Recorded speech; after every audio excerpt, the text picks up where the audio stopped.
एक ऐसी कंपनी जिसके पोर्टफोलियो में एक नहीं, दो नहीं, बल्कि 2000 से ज्यादा ब्रांड्स हैं।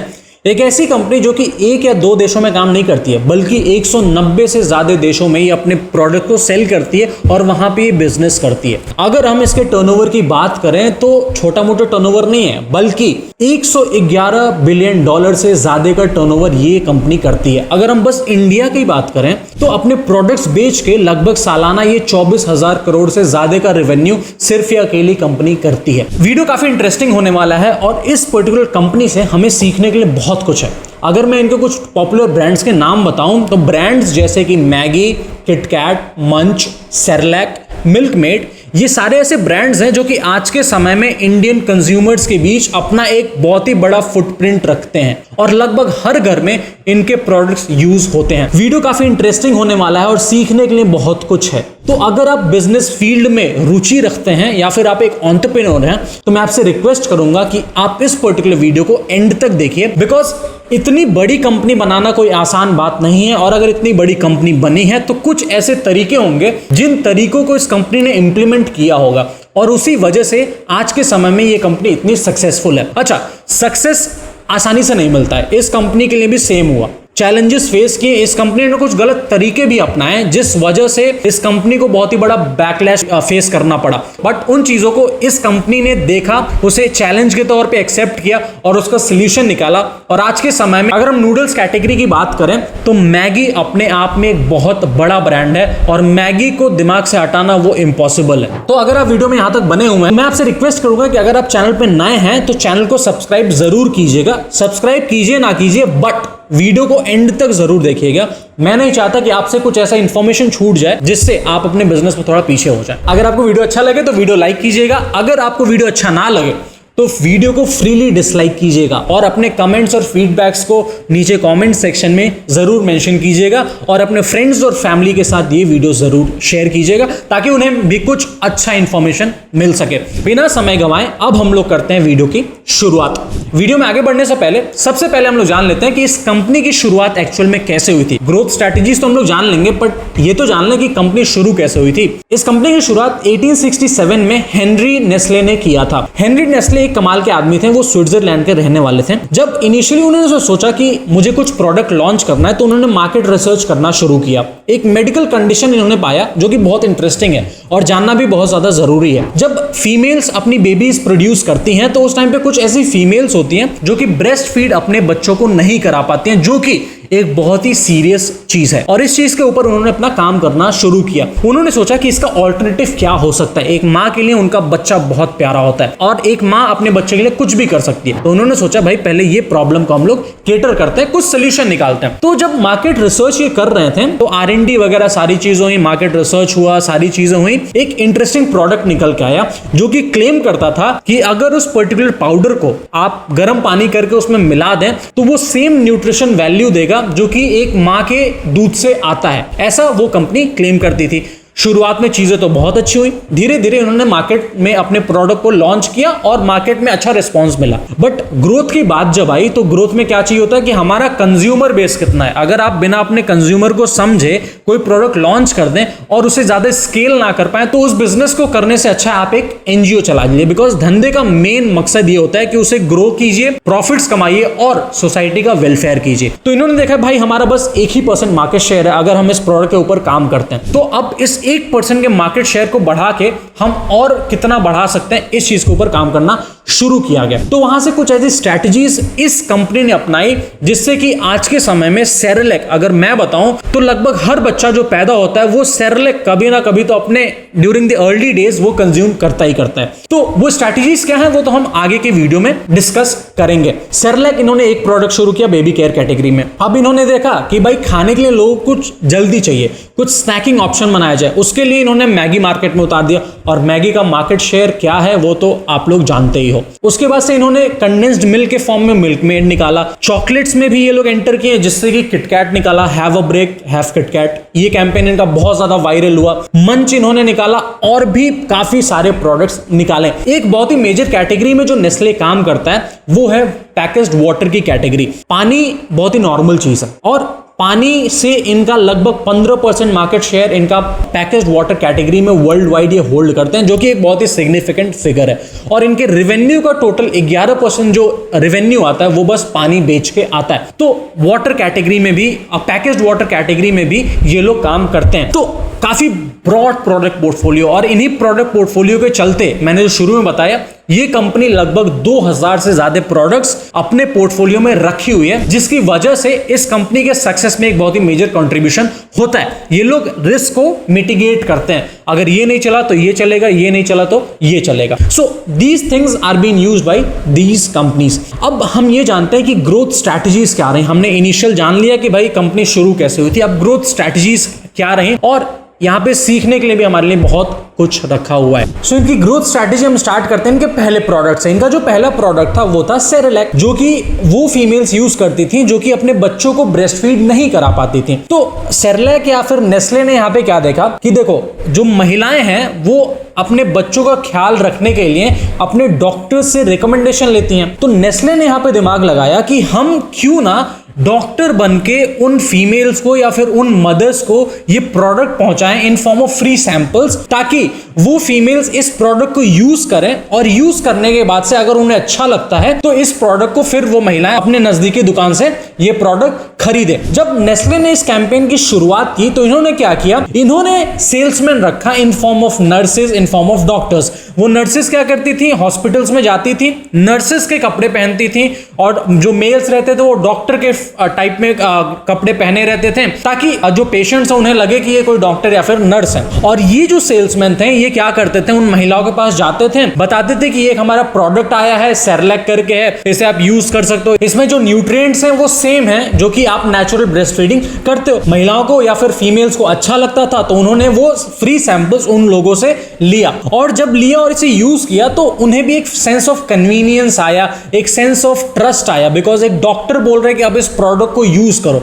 भले से वो डॉक्टर है नहीं है वो किनारे की बात है, बट एक डॉक्टर के फॉर्म में कोई रिकमेंड करता है। ऐसे ही जब आप कोई टूथपेस्ट का ब्रांड का एड देखते हो या फिर कोई और ऐसे एडवर्टीजमेंट्स देखते हो जहां पे एक डॉक्टर आता है, भले से वो डॉक्टर पढ़ा लिखा नहीं है, बट एक डॉक्टर कह रहा है तो हम लोग उन चीजों को यूज करते हैं। Same thing goes with Sensodyne, अलग अलग ब्रांड सेम तरीके यूज करते हैं। क्या होता है कि जब एक डॉक्टर बोलता है कि आप ये चीज यूज करो तो एक सेंस ऑफ अथॉरिटी बिल्ड होता है, इस वजह से कंज्यूमर्स उस प्रोडक्ट के ऊपर ज्यादा भरोसा करते हैं और अल्टीमेटली वो प्रोडक्ट मार्केट में बिकना शुरू हो जाता है। तो भैया डॉक्टर साहब ने बोल दिया है तो मुझे प्रोडक्ट ये यूज करना है। बट धीरे धीरे इस प्रोडक्ट का प्रचलन मार्केट में बहुत तेजी से होने लगा, और जब कुछ बहुत तेजी से ग्रो करता है तो एक स्टेज आता है जहां पे डाउनफॉल होना बिल्कुल निश्चित है। तो क्या हुआ, धीरे धीरे जब चीजें आगे बढ़नी शुरू हुई तो इस तरह से क्या हुआ, जब इस तरह से नेस्ले ने अपना प्रमोशन किया तो सेरेलैक की एक ब्रांड वैल्यू बन गई। और आज के समय में सेरेलैक, हर नया बच्चा जो पैदा होता है वो सेरेलैक कभी ना कभी अपने लाइफ टाइम में कंज्यूम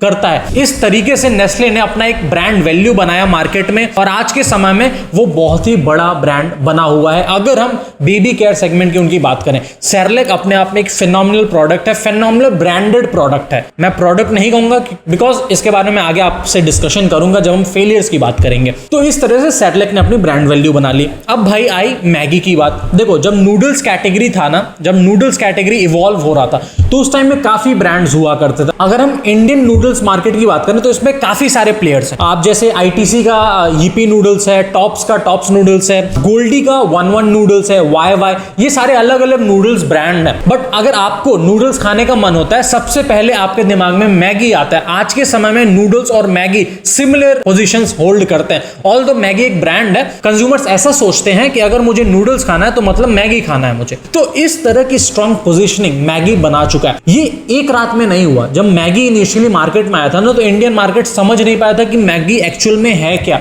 उस चीज को सक्सेसफुल बनाने के लिए मैगी ने अलग अलग कैंपेन्स किए, अलग अलग तरीके से इन्होंने अपने प्रोडक्ट को पोजीशन किया लोगों के सामने, ताकि लोग जान सकें कि ये कन्वीनियंस प्रोडक्ट है और आप इसे अपने बच्चों को या फिर आप अपने लव्ड वंस को आप इसे खिला सकते हो आसानी से। नेस्ले की एक और बड़ी खास बात है, ये जब भी मार्केटिंग करते हैं, मैं इंडिया की अगर खासतौर से बात करूं, ये लोग कुछ ना कुछ एक लव एंगल लाने की कोशिश करते हैं। मान लो जब मैगी का प्रचार होता था, जब मैगी के एडवर्टीजमेंट्स आते थे तो नेस्ले क्या करता था, एक माँ को दिखाता था अपने बच्चे के लिए टिफिन प्रिपेयर कर रही है, उसमें मैगी दे रही हैं, फिर वो बच्चा जा रहा है अपने फ्रेंड्स के बीच में शेयर कर रहा है। तो एक तरह से कहीं ना कहीं वो चीजें माओ को फील होने लगा कि अगर मैं मैगी देती हूँ, मेरे बच्चे का जो रिस्पेक्ट है वो एक अलग लेवल पे चला जाएगा। और ऐसा होता था, हम लोग भी जब अपने टाइम में मैगी स्कूल ले जाते थे, वी वर ट्रीटेड लाइक हाँ चलो मैगी लाया है, इन्होंने मैगी लाया, या फिर हमारे फ्रेंड्स मैगी लाते तो it was a sense of pride कि आज कोई टिफिन में मैगी लाया है। उसी तरह से स्मॉल फैमिली गैदरिंग्स हुई तो मैगी बनाया गया। तो ऐसे काफी कैंपेन्स मैगी ने किया, जिसकी वजह से मैगी आज के समय में एक बहुत ही डोमिनेंट प्लेयर है इंस्टेंट नूडल्स की कैटेगरी में। तो ये रहा मैगी का सक्सेस स्ट्रैटेजी। इसी तरीके से जब इन्होंने किटकैट लॉन्च किया तो किटकैट का एडवर्टीजमेंट भी सेम, वो लव एंगल वाली जो चीज है उस चीज को, ये लोग रिलेशनशिप्स को बहुत ज्यादा फोकस करते हैं। जिस भी कंट्री में जाते हैं ना, वहां की जो एक चीज होती है उस चीज पे फोकस करते हैं, उसी के अराउंड अपने सारे ब्रांडिंग, सारे एडवर्टीजमेंट्स उसी के अराउंड ये लोग फोकस करते हैं, जिस वजह से नेस्ले के काफी सारे प्रोडक्ट्स मार्केट में सक्सेसफुल होते हैं। बिकॉज मैगी का देखो तो मैगी एक सेंस ऑफ बॉन्डिंग दिखाता है। अब उस प्रोडक्ट में वो सेंस ऑफ बॉन्डिंग है, भाई चलो मैगी बनाते हैं, कोई आया तो मैगी बना लो, स्कूल से थके आ रहे हैं मैगी बना लो। तो एक कनेक्शन दिया है नेस्ले ने मैगी के साथ, और इसी वजह से लोग मैगी को इतना ज्यादा प्यार करते हैं। और मैगी एक बार फेल भी हुआ था, इसके बारे में हम लोग आगे डिस्कस करेंगे, बट जब वो इंडियन मार्केट में रिवाइव हुआ ना, तो फिर वही सेम जो जैसा पहले मैगी था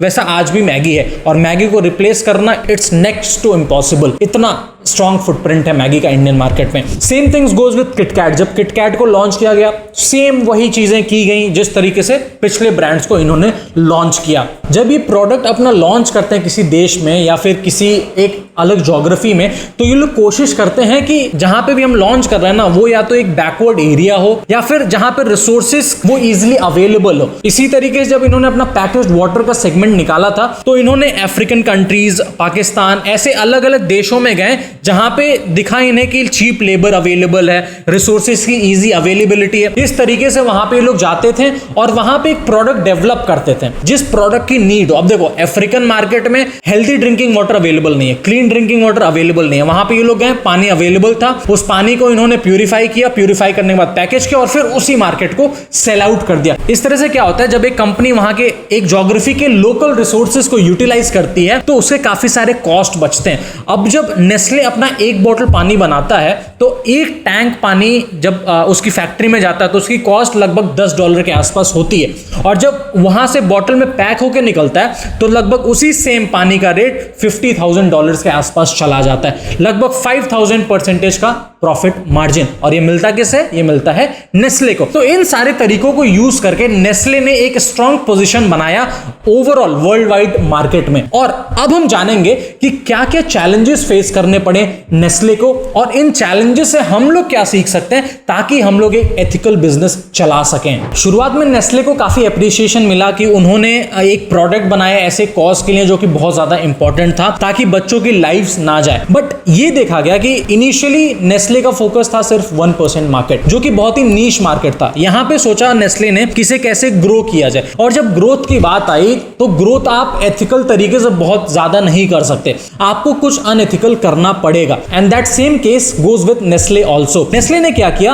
अब उस एक प्रॉब्लम को ना ये मतलब वर्ल्ड वाइड शोकेस करने लगे कि देखिए अगर आपको अपने बच्चे को एक मदर मिल्क का ऑल्टरनेटिव देना है तो आप उसके जगह पे सेरेलैक दे सकते हो। इस वजह से प्रोडक्ट में काफी सारे चेंजेस आए, जिस वजह से वो प्रोडक्ट अनहेल्दी बनता चला गया। और यहां पे शुरुआत हुई प्रोडक्ट के डाउनफॉल की। लोग धीरे धीरे समझने लगे कि हाँ सेरेलैक हमारे बच्चों के लिए नुकसान करेगा, और आज के समय में लोग कहीं ना कहीं ऐसे प्रोडक्ट से थोड़ा दूर भागते हैं, बिकॉज कंज्यूमर्स का भरोसा जीतना एक अलग चीज है और उस भरोसे को तोड़ना बहुत अलग चीज है। अगर आप एक कंज्यूमर का भरोसा जीतते हो ना तो उसमें बहुत समय लगता है, और भरोसा टूटने में समय नहीं लगता। सो इन बिजनेस आपको अपने कस्टमर्स के साथ लॉयल रहना पड़ेगा, ट्रांसपेरेंसी उनके साथ दिखानी पड़ेगी, और ये चीज नेस्ले ने शुरुआत में नहीं किया। काफी सारी एलिगेशंस लगे, काफी सारे लीगल बैटल्स नेस्ले ने लड़े, उसके बाद से काफी फाइन वगैरह भरना पड़ा। फिर नेस्ले ने शोकेस करना शुरू किया इनडायरेक्टली कि सेरेलैक आपके बच्चों के लिए उतना हेल्दी नहीं है, बिकॉज इसमें जो इंग्रेडिएंट्स यूज हो रहे हैं, इसमें जो रॉ मटेरियल यूज हो रहे हैं वो उतने हेल्दी नहीं है। तो भाई ये तो बात वैसी ही है कि आपने प्रोडक्ट बनाया, प्रोडक्ट आप भले के लिए बना रहे हो, बट बाद में जाके ऐसा कुछ कर दे रहे हो जिससे लोगों के ऊपर एक नेगेटिव इंपैक्ट आना शुरू हो जा रहा है। और ऐसा बिजनेस में बिल्कुल भी नहीं करना चाहिए। आपको कभी बिजनेस 3 रीजंस के लिए करना चाहिए। एक तो है पैसा, एक है ग्रोथ और एक है सोसाइटी का वेलफेयर। अगर ये 3 चीज आपके बिजनेस में है, आपका बिजनेस बहुत ऊंचा जाएगा। आज के समय में टाटास क्यों है? Because they are focused on the societal welfare, और ये चीज नेस्ले नहीं करता है, आज के डेट में भी नहीं करता है। बिकॉज काफी इनके ऐसे प्रोडक्ट्स हैं। एक बहुत ही अच्छा यूट्यूब चैनल फूड फार्मर, वो ये चीज दिखाते हैं और मैं उनसे काफी इंस्पायर होता हूं कि कहीं ना कहीं वो ब्रांड्स की सच्चाई को सामने ला रहे हैं। तो ये चीजों पे आपको ध्यान देना चाहिए। और नेस्ले ने ऐसी गलतियां की जिस वजह से उनका मार्केट में डाउनफॉल हुआ। ऐसे ही सेम केस हुआ था मैगी के साथ इंडियन मार्केट में। क्या हुआ, यूपी में एक फूड सेफ्टी के ऑफिसर थे, उन्होंने जब मैगी के ऊपर कुछ रिसर्च कर रहे थे तो उन्हें दिखा कि फूड प्रोसेसिंग में जो लेड का कंजम्पशन होना चाहिए उससे लगभग 17 टाइम्स ज्यादा मैगी में लेड का प्रेजेंस है। और इस वजह से इस इशू को रेज किया गया। जब इशू रेज हुआ तो पहले इस चीज को बैन किया गया और लेटर फिर जाके कुछ इंप्रूवमेंट्स नेस्ले ने किया और उसके बाद से फिर मार्केट में वो रिवाइव हुए। पॉइंट ये है कि देखिए, हम Indians we are very emotional. हमें 2-3 एड कैंपेन अगर इमोशनल वाले दिखा दिए जाए, कुछ कनेक्शन फील करा दिया जाए, वो ब्रांड या फिर वो प्रोडक्ट फिर से हमारा भरोसा जीत लेता है। सेम चीज हुआ मैगी के साथ। मैगी का जब डाउनफॉल हुआ था ना, तो पूरे इंडियन मार्केट से मैगी को हटा दिया गया था। एक पैकेट भी मैगी का नहीं बिकता था। बट धीरे धीरे जब नेस्ले अपने लीगल बैटल्स को फेस कर रहा था तो सुप्रीम कोर्ट ने ऑर्डर दिया कि भाई इन्हें समझने का मौका नहीं मिला, इनके ऊपर तुरंत एक्शन ले लिया गया वगैरह वगैरह। तो इससे क्या हुआ, नेस्ले को एक मौका मिला। उस मौके में उन्होंने क्या किया कि अपने प्रोडक्ट को थोड़ा सा ट्वीक किया। ट्वीक करने के साथ साथ जब वो मार्केट में रिलॉन्च किए तो पहले से ज्यादा महंगे हैं। पहले से ज्यादा महंगा आने के बावजूद इन्होंने मार्केट में धमाल मचाया और आज के समय में नेस्ले या फिर मैगी नूडल सेगमेंट में लगभग 60% का मार्केट शेयर लेके चलता है। जब मैगी को रिवाइव करना था इंडियन मार्केट में तो उन्होंने मेरी मैगी करके एक कैंपेन निकाला था जो कि बहुत ज्यादा हिट हुआ और फिर से लोग कहीं ना कहीं मैगी के ऊपर ट्रस्ट करने लगे और उन चीजों को फिर से अपने घर में यूज करना शुरू कर दिए। तो नेस्ले ने फेलियर फेस किया बट उस फेलियर से फिर से उन्होंने रिवाइव बैक किया फॉर अ बेटर कॉज। उन्हें देखा कि लेड इतना यूज हो रहा, उसका कंजम्पशन कम किया, उन्होंने कुछ प्रोडक्ट्स में ट्वीक किया और उसके बाद से फिर से रीलॉन्च किया और जब रीलॉन्च किया तो उन्होंने धमाल मचाया। तो ये 2 फेलियर्स थी। तीसरी फेलियर मैं आपको बताता हूं। जब नेस्ले अपना पैकेज्ड वाटर निकालता है तो वो कोशिश करता है कि वो ऐसे देशों में जाए जहां पे पानी की क्वालिटी ऑलरेडी उतनी अच्छी नहीं है और जो रॉ वाटर है वो इजीली अवेलेबल है। पाकिस्तान में एक ऐसा केस हुआ था नेस्ले के साथ। उन्होंने क्या किया, एक ऐसे एरिया में जहां पे पानी की ऑलरेडी स्कैरसिटी थी, वहां पे ये लोग गए, वहां पे पानी को और शॉर्टेज कर दिए। शॉर्टेज करने के बाद से इन्होंने अपना प्रोडक्ट निकाला और फिर वो प्रोडक्ट दोबारा लोगों को बेचना शुरू कर दिया। इससे हुआ क्या, एक तो उस जगह पे ऑलरेडी पानी का बहुत कमी है, फिर वहां से और आप पानी निकाल रहे हो, फिर उसे पैक करके फिर आप उन्हीं लोगों को बेच रहे हो। तो एक अनएथिकल तरीका है और इस वजह से भी नेस्ले को पाकिस्तान में एक बैकलैश फेस करना पड़ा जिसके लिए काफी लीगल बैटल्स हुए। नेस्ले ने इसके ऊपर एक्शन लिया, रिवाइव किया और फिर से चीजें चलती गई। तो अगर आप बिजनेस कर रहे हो तो you have to make sure कि आप चीजों को एथिकल तरीके से कर रहे हो। आपके कंज्यूमर के ऊपर कोई नुकसान नहीं हो रहा, आपका एनवायरमेंट के ऊपर कोई नुकसान नहीं हो रहा। इन चीजों को ध्यान में रखना चाहिए और अगर आप ये चीजें करते हो तो आप फेलियर्स को कहीं ना कहीं मिटिगेट कर सकते हो। ये तो बात हुई फेलियर्स की और क्या नेस्ले ने गलत किया। अब हम जान लेते हैं वीडियो के मेन टॉपिक में कि असल में हमें नेस्ले से सीखना क्या क्या चाहिए। सबसे पहला चीज जो हमें सीखना चाहिए वो ये है कि आप कूड़ा भी मार्केट में बेच सकते हो। मजाक की बात किनारे, अगर आप अपने प्रोडक्ट को सही से मार्केट करो, सही से पोजीशन करो तो कहीं ना कहीं आप अपने ऑडियंस तक पहुंचोगे और आपका कंज्यूमर अगर आपका प्रोडक्ट अच्छा है तो उसे खरीदेगा। तो राइट पोजीशनिंग, राइट मार्केटिंग बहुत ही ज्यादा जरूरी है किसी भी बिजनेस के लिए, किसी भी प्रोडक्ट के लिए। और अगर आप इस चीज को अच्छे तरीके से करते हो तो सक्सेस तो फॉर श्योर आएगा। अगर नेस्ले की सेरेलैक की बात करें तो वो कुछ नहीं है, वो मैदे चीनी घोला हुआ एक घोल है जिसे पानी में मिला के बच्चों को पिलाया जाता है, इससे ज्यादा वो कुछ नहीं है। बट फिर भी बिक रहा है क्योंकि ब्रांडिंग, पोजीशनिंग उनकी इतनी अच्छे से की गई। शुरुआत में सेरेलैक एक अच्छे काम के लिए बना था बट धीरे धीरे मार्केट की लालच ने, पैसे की लालच ने, ग्रोथ की लालच ने सेरेलैक को एक बहुत बेकार प्रोडक्ट बना दिया। और आज के समय में अगर सेरेलैक की बात करें उसमें चीनी की क्वांटिटी बहुत ज्यादा होती है और जिसकी वजह से बच्चों पे एक इल इफेक्ट आता है। तो पहली चीज, अगर आपका प्रोडक्ट घटिया भी है लेकिन अगर आप उसकी ब्रांडिंग, पोजीशनिंग सही करते हो तो आप एक मार्केट में एक अच्छे प्लेयर बन सकते हो। दूसरा और जो सबसे इंपॉर्टेंट लर्निंग है वो ये है कि जब भी आप एक प्रोडक्ट बिजनेस में घुस रहे हो, एक प्रोडक्ट बिजनेस में आ रहे हो, तो आपको एक प्रोडक्ट के ऊपर डिपेंडेंट नहीं रहना है। आपको मल्टीपल प्रोडक्ट्स के ऊपर फोकस करना है, जिससे कि आप एक डाइवर्स पोर्टफोलियो बना सको। वो एक दिन में नहीं होगा, एक साल में नहीं होगा, 2 साल में नहीं होगा, उसके लिए समय लगेगा।